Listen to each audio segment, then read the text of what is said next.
সহিংসতা বেড়েই চলেছে ইসরায়েল লেবানন সীমান্তে। সামরিক অবস্থান টার্গেট করে পাল্টাপাল্টি হামলা অব্যাহত রেখেছে হিজবুল্লাহ এবং তেল আবিবের সেনাবাহিনীরা।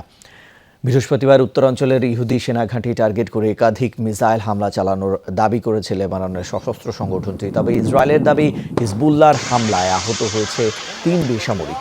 জবাব দিতে পাল্টা হামলা চালিয়েছে ইসরায়েলি সেনারাও। এতে দুপক্ষেরই ক্ষয়ক্ষতি হয়েছে। পাল্টাপাল্টি হামলা অব্যাহত থাকলে বড় ধরনের সংঘাত বাধা হতে পারে আশঙ্কা। এদিকে চলমান উত্তেজনার মাঝে লেবাননের সীমান্ত ঘেঁষা ২ কিলোমিটার এলাকা থেকে বাসিন্দাদের সরিয়ে নিচ্ছে তেল আবিব। লেবানন সীমান্তেও বিরাজ করছে থমথমে পরিস্থিতি।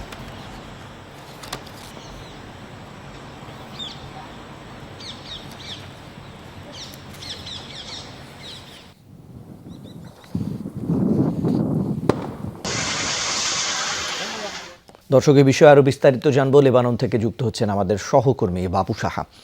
বাবু, আপনার কাছে জানতে চাই, ইসরায়েল লেবানন সীমান্তের সার্বিক পরিস্থিতি এখন কেমন দেখছেন? কি অবস্থা বিরাজ করছে সেখানে?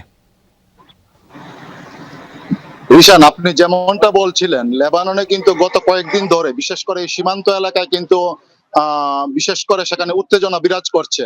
পাল্টাপাল্টি ইসরায়েল এবং লেবাননের যে পাল্টাপাল্টি হামলা, বিশেষ করে হিজবুল্লাহর যে হামলা, সেটা কিন্তু জনমনে অত্যন্ত আতঙ্ক সৃষ্টি করেছে। তো আজকেও কিন্তু সেখানে ইসরায়েলের যুদ্ধ বিমান লেবাননের দক্ষিণে সেখানে এই সীমান্ত ঘেঁষা অঞ্চলে কিন্তু উঠতে দেখা গিয়েছে। আমরা বিভিন্ন গণমাধ্যমে এখানকার স্থানীয় গণমাধ্যমে দেখতে পেয়েছি। তাছাড়া এই উত্তেজনা যদি বাড়ে তাহলে হয়তো বা সংঘাতের দিকে মোড় নেই, তাহলে হয়তো বা লেবাননে বড় ধরনের সংকট সৃষ্টি হতে পারে, এমনটাই কিন্তু আশা করছেন লেবাননের স্থানীয় অধিবাসী সহ বাংলাদেশিরা। গত মঙ্গলবার যখন গাজায় ইসরায়েলি একটা হাসপাতালে হামলা চালিয়ে সেখানে 5 জন ফিলিস্তিনিকে হত্যা করে, তারপর থেকে কিন্তু ওই রাতেই কিন্তু লেবাননের যেসব ফিলিস্তিনি ক্যাম্প আছে সেখান থেকে তারা বের হয়ে কিন্তু ফ্রান্সের দূতাবাসে হামলা চালায় এবং সেখানে পরের দিন কিন্তু তারা আমেরিকান দূতাবাসে হামলা চালায়। কিন্তু পুলিশি প্রতিরোধের মুখে তারা পিছু হটতে বাধ্য হয়, তেমন কোনো ধরনের অপ্রীতিকর ঘটনা সেখানে ঘটেনি।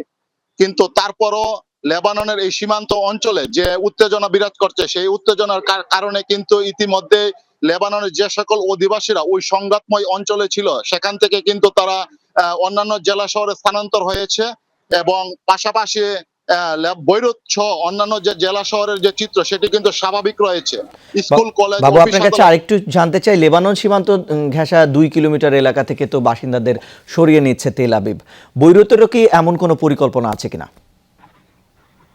বিশেষ করে যে অঞ্চলে এই সংঘাত চলছে সেই অঞ্চলে কিন্তু বসতি খুবই কম, যার কারণে বিশেষ করে পাহাড়ময় অঞ্চল, যার কারণে তেমন একটা বসতি বিশেষ করে লেবাননের নাগরিককে কিন্তু সরে আসতে আমরা শুনিনি। তারপরও কিন্তু বিশেষ করে যে কাছাকাছি যে এলাকাগুলি আছে যেখানে বিশেষ করে লেবানিজরা বাস করে, তারা কিন্তু আতঙ্কগ্রস্ত হয়ে ইতিমধ্যে বৈরুত সহ অন্যান্য জায়গায় কিন্তু তারা স্থানান্তর হয়েছে। পাশাপাশি ওই সব এলাকায় যেখানে বাংলাদেশিরা রয়েছে তাদেরকেও কিন্তু বাংলাদেশ দূতাবাস তাদের একটি বিজ্ঞপ্তির মাধ্যমে কিন্তু তাদের ফোন নাম্বার এবং তাদের নাম লিপিবদ্ধ করেছে এবং যদি সংঘাত উত্তেজনা বাড়ে বা পরিস্থিতি খারাপের দিকে যাচ্ছে সেক্ষেত্রে কিন্তু বৈরুত দূতাবাস তাদের সাথে যোগাযোগ করে তাদেরকেও কিন্তু নিরাপদ স্থানে সরিয়ে আনবে, এমনটাই কিন্তু দূতাবাস জানিয়েছে। তবে সার্বিক যে চিত্র, সেই চিত্র কিন্তু লেবাননে এখন পর্যন্ত পরিস্থিতি স্বাভাবিক রয়েছে। যদি 2006 সালের মতো অবস্থা হয় তাহলে সেই ক্ষেত্রে বিশেষ করে সেই ক্ষেত্রে বড় ধরনের সংঘাত হতে পারে এবং লেবাননের যে সকল প্রায় 80,000 প্রবাসী বাংলাদেশিও কিন্তু সংকটের মধ্যে পড়বে। রিশান। বাবু, আপনাকে ধন্যবাদ যুক্ত হবার জন্য।